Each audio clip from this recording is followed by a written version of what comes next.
Students, today I am going to introduce the chapter of water resources. Now, you all know water is available to us in different sources, but before coming to the sources of water, we must discuss that the water is of great importance to us, and this is something which we all know already. All living things need water. It composes the majority of the body of organisms. It forms or provides a habitat for many organisms. Water helps regulate climate. It shapes Earth's surface. We all know 70% of the Earth consists of water. Moreover, it dilutes and degrades waste. Coming to the sources of water, rain, as we all know, is the main source of water. This rainwater gets collected in different water bodies like rivers, lakes, ponds, streams, wells, which are other important sources of water. Wells mainly used in villages, and these wells supply underground water.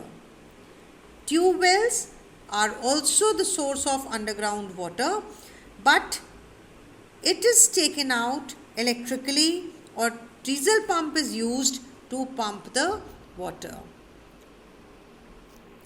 Now, water, we all know, is a renewable resource, and on Earth, what makes it a renewable resource? The hydrological cycle ensures that water is a renewable resource.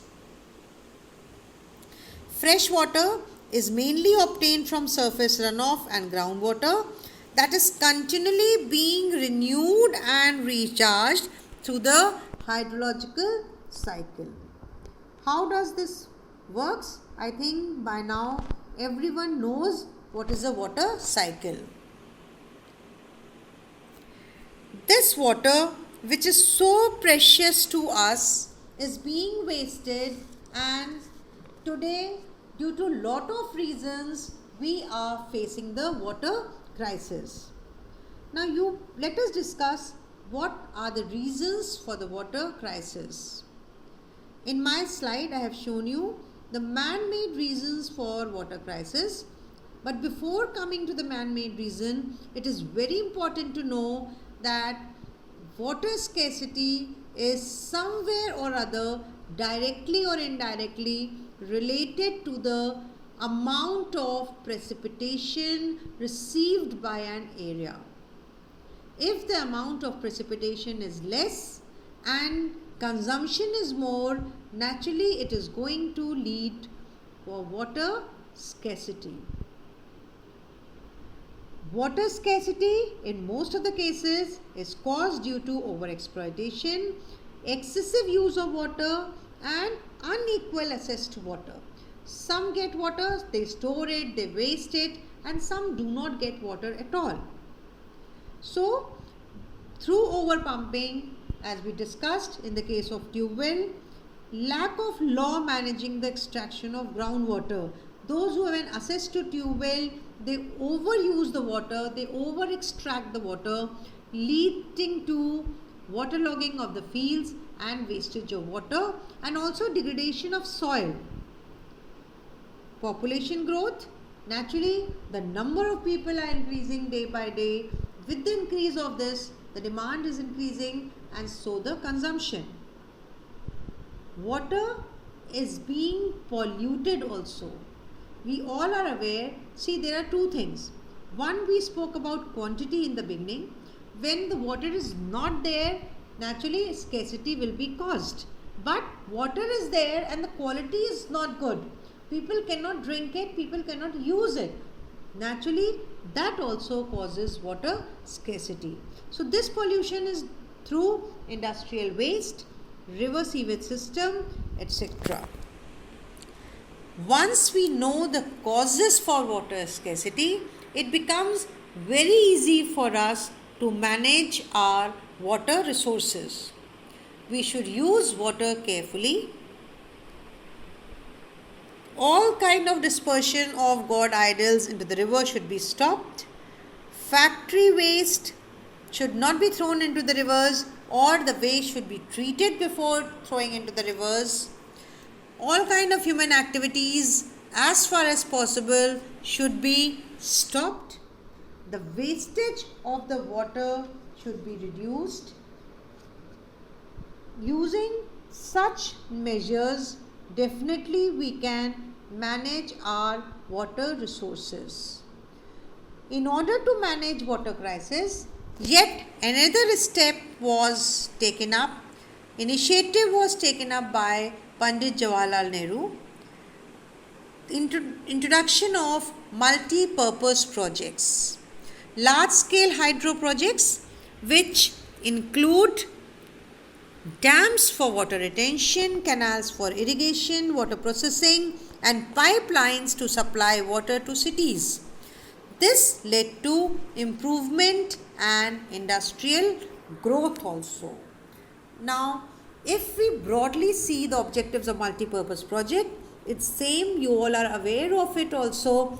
Hydroelectric generation, number 1, through canal irrigation, number 3, water supply in the cities, number 4, controlling flood by construction of dams, inland navigation, and dams also are the places for tourists. Tourism is also promoted through dams. People go there, visit these places, and it is a source of income for the government.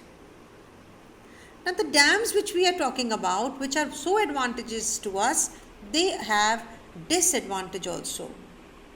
Naturally, when a dam is constructed, the natural flow of the river is obstructed.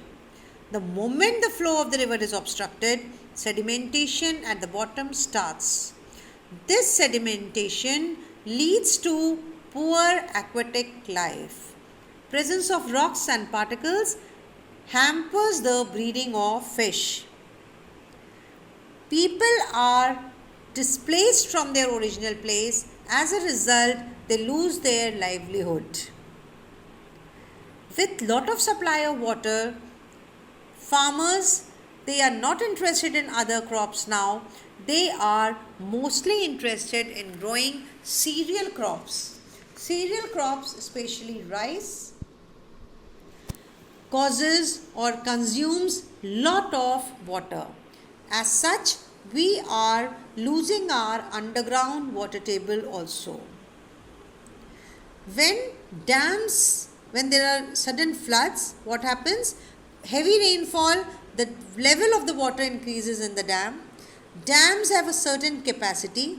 Now, naturally what happens? The water is released from the dams in order to save the dams from being damaged.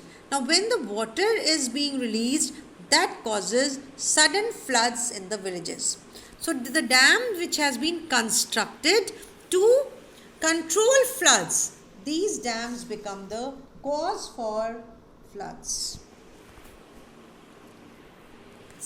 Seeing the advantages and disadvantages of multi-purpose project, rainwater harvesting system was found to be viable alternative both socio-economically and environmentally. Now, you all are aware with this fact of rainwater harvesting, where the tanks are constructed. They are a part of well-developed rooftop rainwater harvesting system and are built inside the main house or the courtyard. They were connected to the sloping roofs of the houses through a pipe. Rain falling on the rooftop, as you see in this slide also, would travel down the pipe and was stored in these underground tanks. Remember one thing, the first spell of rain was usually not collected, as this would clean the roofs and the pipes. The rainwater from the subsequent showers was then collected. So, this was the concept of water resources and related concepts. Go through it, and any problem We are going to discuss it during the live session. Thank you so much. Have a nice day.